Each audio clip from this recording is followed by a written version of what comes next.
Hello, how are you?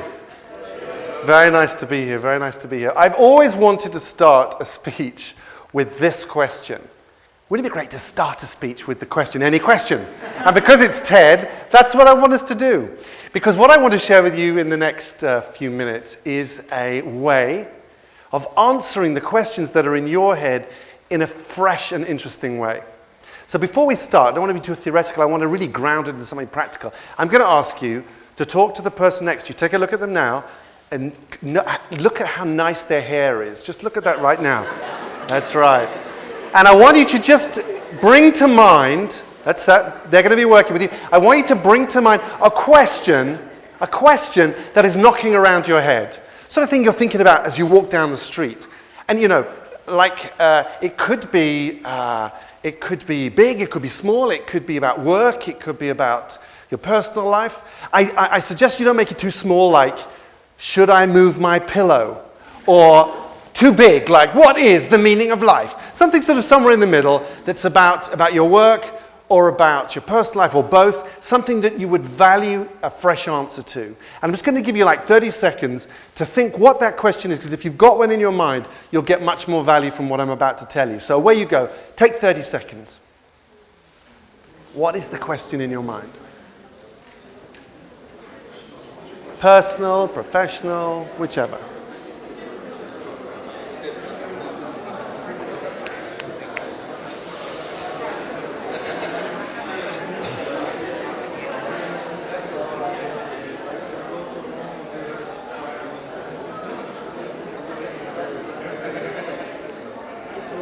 Okay, 15 more seconds. You're supposed to be highly intelligent. This is TED after all.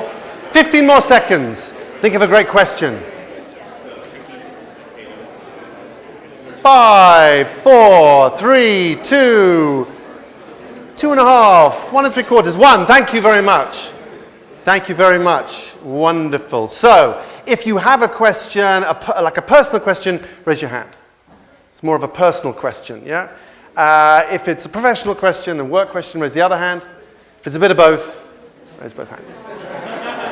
Great. So it's great. Anyone want to share their question on TED? You know, in front. There's only about 1 billion people watching. So keep that idea in your mind, and as we go through, because I say, I want to give you in this little talk a way of answering the questions in your mind in a fresh, interesting, and free way. Yeah. So let's begin. The story really starts when I am 9 years old, and I am walking to school with my brother. And on that day, reality got hit by a car in front of my eyes. Now, physically, it was my brother who was hit by the car. This is my brother, John. Happy lawyer living in California.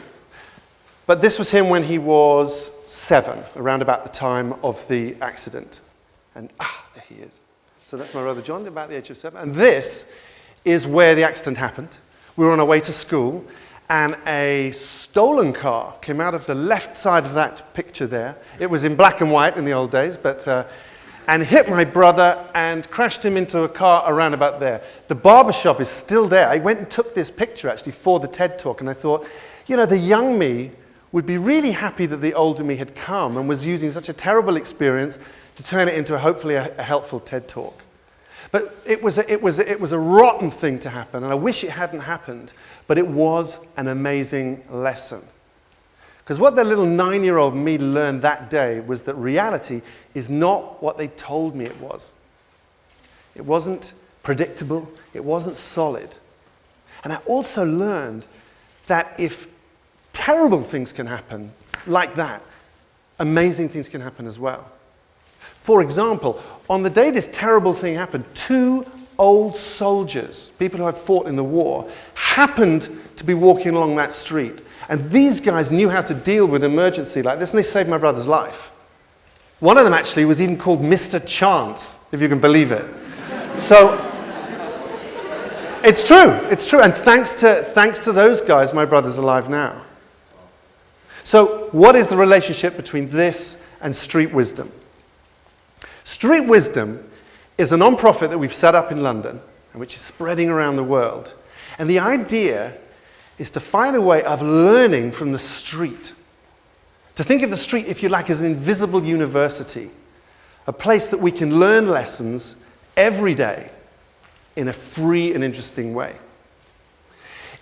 We've designed it as shareware, and that's one of the reasons I'm here, is to give it to you so that by the end of this talk, you'll be able to do this.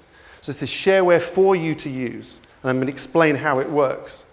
But before we do that, I just wanted to think that what would it be like to have, at a time when education is costing more and more money, more and more commercialized, what would it be like to have a source of wisdom that was free to all, that could be done anywhere, by anyone, anytime? And that's really what we've been thinking about. How can we turn our streets into schools, if you like? So, where did this come from? Well, as Milos was saying, I have spent some time in the arts. And it's one of my careers. The truth is I have a double life. One life I've lived in the arts, the other life I'm living in business. And the arts is a place, for those of you who know it, where, again, reality isn't always what it looks like. So it's a place where we play with reality. This is me at the age of 9. This was my everyday clothing at the age of 9, by the way, at Covent Garden. This is what I walked around. This is my first singing teacher, Mr. Domingo.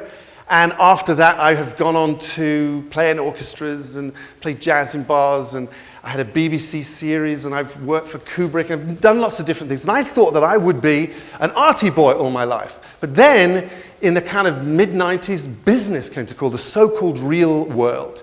And in this real world, they wanted to see what we could do to make things more creative. And that's what they asked me to do. How can they make every day more creative? So when I started doing this work, I started thinking from a very artistic angle. Let's get businesses to put on operas and paint walls in amazing ways. We took them into theaters like this. We took them into rehearsal rooms. We created amazing events like this one's at Cape Town, and crazy stuff. And it was fun. But it didn't really stick. Because you can take people and have amazing events, but when you see them on Tuesday morning in London or in Sofia or wherever, it's like the experience hadn't really taken effect. So I really wanted to see what would happen if we turned the lens on everyday life. Could we find more magic, more creativity, more fun, more life in everyday reality? By the way, in the business world, when you hear the word real, it usually means stop having fun. People say, now, let's get real about this. What they mean is, shut up, young man, it's not going to work, Let's get into the real world now. And that means no, basically. And when I hear someone say reality, and it's an excuse for not having fun and not creating something new, my reaction is, really? Is that really real? I think we settle for a reality that is very collapsed and small. So let's see what we can do to really open it up. So what I did was, I looked at people's everyday lives. And, hands up those who work in business. Hands up those who work at all. Any students here? Yeah, you put your hand down. Okay, fine. But it's interesting, if you look at people's diary planners, especially in business, they look a little bit like this. When you go into an organization and say, we're going to change this, we're going to do something creative, they go, oh, my diary is full. And then you look a bit closer, it's like quantum, right? You look at the quantum level, and what you find is stuff. There's stuff, bit of more stuff, and lunch stuff, after lunch stuff, lots of stuff, even more stuff. There is stuff. So I invented a stuff-based technology, and it finds magic in everyday stuff in 3 places. First, you look in the stuff. So, what are most people in business, what are their stuff made of? Meetings. Yes, I can see you looking uncomfortable already. So we spent a lot of time. It's funny thing about meetings. I was on my way out here, and I got a call, because I talk a lot about meetings. I got a call from a client, and she was clearly a bit, upset. And she said, David, we're working on the meeting stuff, but I've got to tell you, I fell asleep in a meeting. I said, listen, honey, it happens, relax. She said, no, you don't understand. It was a one-to-one meeting. Wait, and I was leading it, she said. Imagine going, I'm leading this meeting, it's nice to see you for your appraisal, and, It was so boring. Her own meeting put herself to sleep. But anyway, we've spent a lot of time getting in the business world, waking up in meetings, and not just meetings, but selling, informing, solving, turning those dull meetings into verbs. But the second place you can find interesting stuff, space to create in your day, is what I call between the stuff. How are we doing with this clicker? There we go. And there's another click.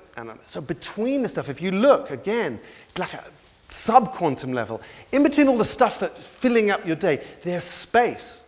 Even between an in-breath and an out-breath, there's space.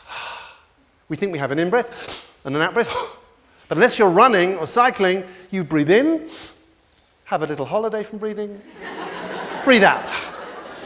And if you look, all of our actions, all of our time is full of these little moments where we've got space. There's magic, there's opportunity, and we just walk past them. I'm breathing. There's a holiday even in your breath. Where else can you find a holiday? But there's a third, a magical, magical space, which I call around the stuff. And this is the period between when you leave home and go to work or school and come back again. This is the around stuff time, and this is where street wisdom came from. How do we spend this time, the around stuff time? Well, I had a look on the internet and found out what commuters do around the world. The average commute time in the US is 25 minutes, that's one way. In New York, it's 50 minutes, London's 56, and so on. Beijing, by the way, a powerful 85 minutes on the way in, the way out. My own commute is about 45 minutes each way, that's 90 minutes a day. But it sounds like not a lot, this is 90 minutes a day. But if you think about it, over the course of a career, that's 1,200 work days. 1,200 work days of space. And how do we use that? Well, again, if you take a look, a recent study that came out in England, looked at the sorts of things we're doing. We listen to iPods and stuff, we read, some people were honest enough to say we do nothing.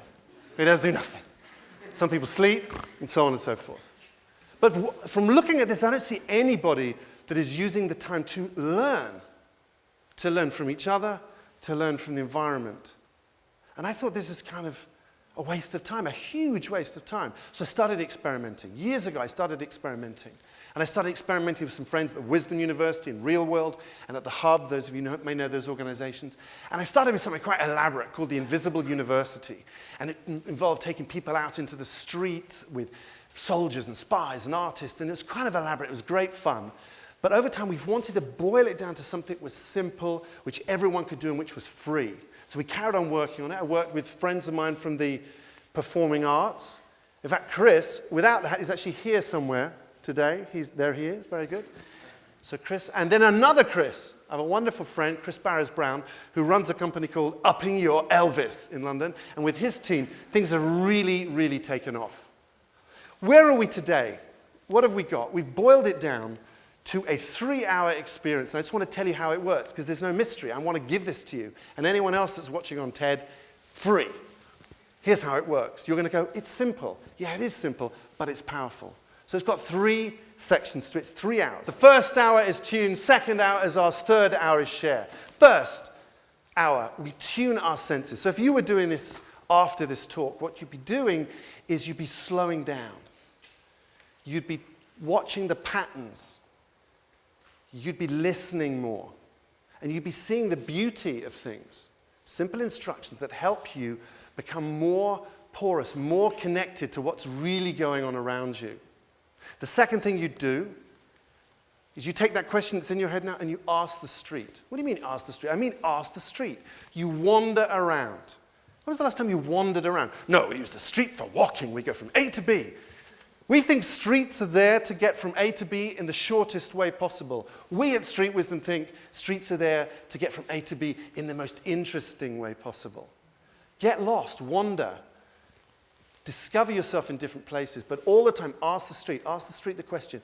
See what you notice. What do you pick up? What do people say to you? And the third hour is we share our learnings. We share what we learned. And it's amazing to hear what people learn. Amazing. Amazing from this short and free experience. I'm going to share a few stories of what people did learn. It's very much to do with the question they asked. So, for example, Yoka here. Yoka is looks very big on the screen, doesn't she? She's looking scary. Yoka. It's like Godzilla. It's just frightened me slightly. Yoka, if you're watching this, I'm sorry, but there you are. So there she is. So her question was, how can I find more peace in my life? Yoka lives in Holland, and we were doing Street Wisdom in Holland, and she wandered off, and she saw a barge. Not surprising, you might think, in Amsterdam, which is all canals. But it was very interesting, because it wasn't just any old barge. It was what they call, I think, a binnenvaart skippersboot. If there's anybody in the room that could speak Flemish, I apologize for what I just said, okay? But essentially, it was a type of boat. It's like a gravel boat. And it turns out her family spent 100 years working on that type of boat. And on the boat was a name tag, and the name tag was Johanna, which is her birth name. And also on the boat was some Buddhist prayer flags. And for Yoka, she got it. For her, peace was about reconnect with my family, connect more with my family. So this was a personal question answered in a personal way. This is Jem. His question was, how can I make money from something I'm really passionate about? Well, one of the things that Jem is passionate about is beer. Drinking it and making it. So he's out there. The other thing he likes is health, okay? So he went out on Street Wisdom and he came back with a cool product idea, healthy beer. He thought, well, the monks used to make beer, and it was, linked to maybe with herbs and turmeric and stuff. He even came back with this amazing branding. So it was a black bottle with a yellow top and a yellow thing and a name, Medicinale. It works better in English, but anyway, Medicinale, Medicine Ale, in the mind. Okay. And the third, this is a guy called Scott. Now Scott, when he came to Street Wisdom, was a successful marketing director of a major fashion brand. But inside, he was asking, shall I make the leap, set up my own business, or be miserable a bit longer?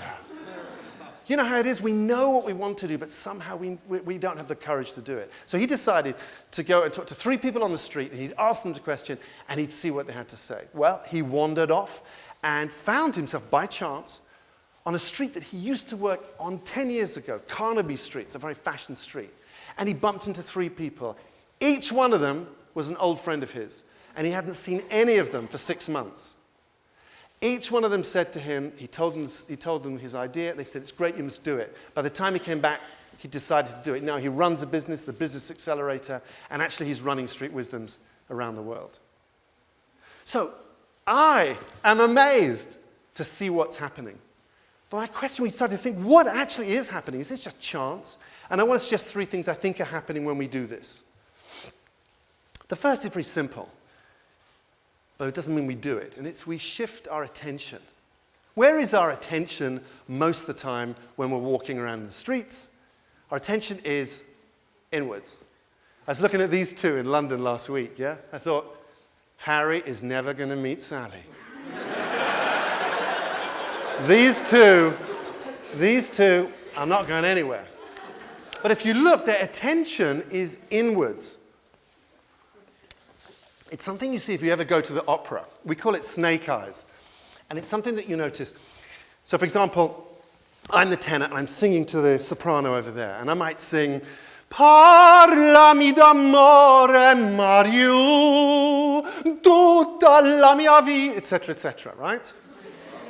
But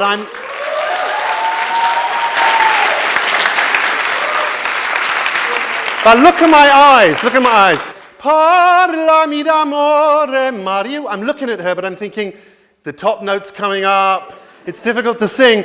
Tutta la mia vita. Say, I'm worried, I'm thinking inside. We call it snake eyes because your eyes are turned inwards. Inwards. And really what we're saying at Street Wisdom is take your attention, put it outwards. Just look. We say it's the kind of school, it's a free school, it's the kind of school where you don't pay fees, you pay attention. It's really paying attention. The second thing is intention, right? There's something about, and we're researching it with you, right? There's something about putting that question in your mind that makes the world around you meaningful.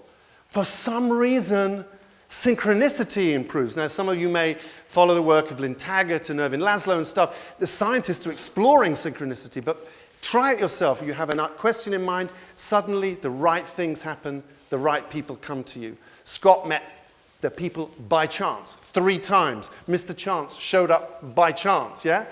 It's something to do with what you're doing. Not magic, something to do with what you're doing. And the third is really connection. And I think there's 3 things. You connect to other people. I don't know how it is here, but in London, we're not exceptionally friendly to each other. We're told, don't talk to strangers. There is a great movement called I Talk to Strangers. I think they've probably done a TED talk about it. It's great. I talk to strangers. Amazing when you discover that not only is wisdom all around you, but there's also teachers everywhere. The person you're sitting next to right now might need something that you know how to do, but instead, I don't know if you've ever been in London Underground. It's like, God forbid anyone should actually look at me, you know? The second thing is you connect in a kind of the meaning-making part of your mind connects the dots. So, for example, go back to our friend Jembo, he of the beer. He told us that he went past a pharmacy. He also went past a church. He loves beer, and it was spring, and a bee went past. Interesting that those things then combine. There's a creativity feature which joins the dots. Bam, there was Medicinale. Yeah? And there's a third way of connecting. I think what's happening, we're connecting with our environment through gratitude and appreciation. When you love the city, it loves you back. When you love your environment, it tends to love you back.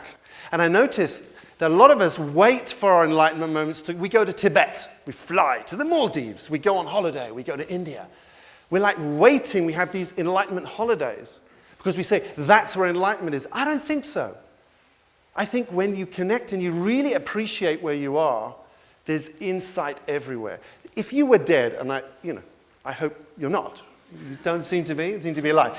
But if you were dead, think of the dullest place in the world, yeah? Just think of and imagine you could come back to that dull, awful street for 1 minute. You take it, right? You come to that dull, miserable, West London, rainy street. And for that minute, it would be the most magical, miraculous place on earth. It's our decision. So I think when we connect with the environment, it does connect back with us. So Street Wisdom is currently set up in London. We've done it in Amsterdam. Yesterday it was in Berlin. Next week it's San Francisco. It's going to be in New Delhi later in the year. Sofia tomorrow, if anyone wants to come, by the way, 1 o'clock. We're doing one in Sofia in the main square there. But the truth is it's a city of your choice. This is yours now. You can download the instructions of how to do it, but you know basically how to do it. The question I'm interested in is what happens if we claim this resource, these city streets. After all, the city's where we live. Where could it go in future? There are 3 things that are coming to mind at the moment. One is a school of the streets. Why don't we use it like a classroom, yeah? The second would be like a graduate course of urban shamanism. A bit like, we go from place to place and you build up a course over time. It would be like, enlightenment urban tourism. Amazing. And the third, which is a dream, is what would it be like to have a wisdom street in every city on earth? What would that be like? What would Sofia's wisdom street be like? How would you treat buskers and rough sleepers? And what would the advertising be? And how would the retailers react with customers? Wouldn't that be an interesting thing to do? It's a future idea, I hope, and that's where I want to finish it. I want to finish on another story about the future. I want to talk about a younger person who did it, yeah? So this is Elsa. She's 14, and she's on the edge of, teenagehood. And I know if those of us who can remember that, it's kind of an awkward time, right? You're going to parties, and there's boys and girls, and it's kind of, you have to take risks because it doesn't always feel good. So Elsa's question was, how could I be more comfortable being less comfortable? Pretty cool question, right, for a 14-year-old. So off she wanders. This was a couple of weeks ago. Off she wanders, and she finds herself in a side street in London, and she looks at a poster. She sees a poster, and the poster is actually warning people about taking unlicensed minicabs. But that isn't what she sees, because she's got this question in her mind, and because she's really sensing, a sentence jumps out at her, and it says, always make sure you can find your way home. And for Elsa, this is the answer, which is I can take risks provided I know how I can get home. Not just physically, but also emotionally. And then she looks up, And what is the street, what is the shop called? The shop is called E-Pearl. And though, if you haven't sort of spotted the resemblance, Elsa is my daughter, yeah? And I have to say, it's one thing, you know, coming onto TED and saying this thing works. But, you know, even if the Dalai Lama said it works, and your kids said, Dad, this is rubbish, it's when your kids go, you know, you're onto something, you think you're onto something. So I wanted to leave that with you, and I want you to now think about you. Think about the question you've got in your mind. And when you leave here, you'll be going down a street, and I just want you to feel free to remember, tune up your senses. You can do it in 2 minutes. Ask the question. Really wander, really look. Don't think, look.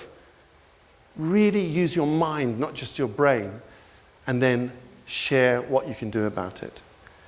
Street Wisdom's yours now, and all it remains for me is to thank you.